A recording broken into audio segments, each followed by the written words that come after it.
Well, welcome back to Turbo Bob's Bicycle Blog, and we're talking about the Hidden Power e-bike conversion kit.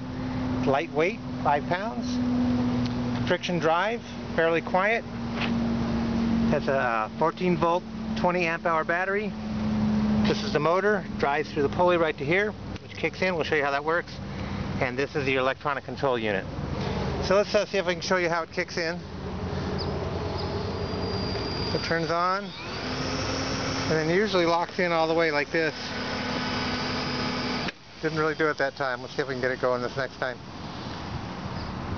Okay. That's the way it normally kicks in. And there's some fine adjustments to get that all to work. Now up here is the throttle, which works more or less like a volume control, but it's more or less an on-off switch. It did come with a PAS setup for the pedals. I didn't put it on. Okay, let's take it for a little ride. That's what the video is about. Now, you know, this probably does about 16 or 18 mile an hour. It's not as fast as a lot of e-bike kits, but it doesn't weigh 20 pounds and cost as much either. Well, it is a pretty costly item. Okay, so anyhow, I'm going to use the throttle right here. Roll it up, and it kicks in. And there we go. Getting some decent speed out of it. So we'll go ahead and turn it off now. And let's make it back up the hill. Okay, so it kicks back in again. And it's not super powerful. This isn't a really big hill, but I'm helping it a little bit. So when it comes down to it, what this really is an electric bike assist conversion. It's just not as powerful, but from 5 pounds you can't expect as much. So I'm going to quit pedaling now, and we're going up just a minor grade. I think you can hear it winding up a little bit. Probably hear a little bit of wind too. It's going into a headwind right now. So I'll go ahead and pedal with it a little bit.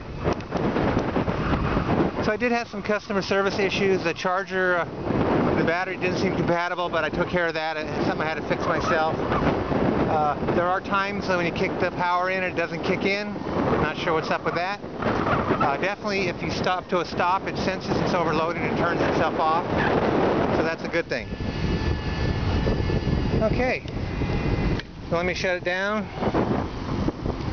Now I did have some issues mounting it. Like I may have mentioned, I ended up buying this bike for a couple other conversions I'm doing too.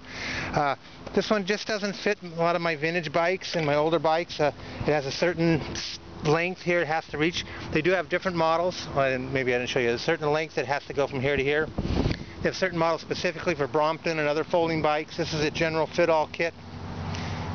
So if you're looking to get a hidden power setup, you know, look into that. Make sure it's going to match your bike well.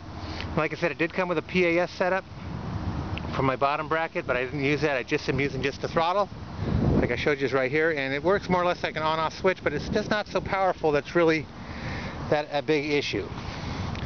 Wiring was simple, plug and play. Battery mounts easy, hanging on the frame. Like I say, 20 amp hours, but it is only 14.4 volts or something. Okay, so that's the Hidden Power e-bike conversion kit. I'll be doing a full write-up on it soon. Alright, thanks for following along.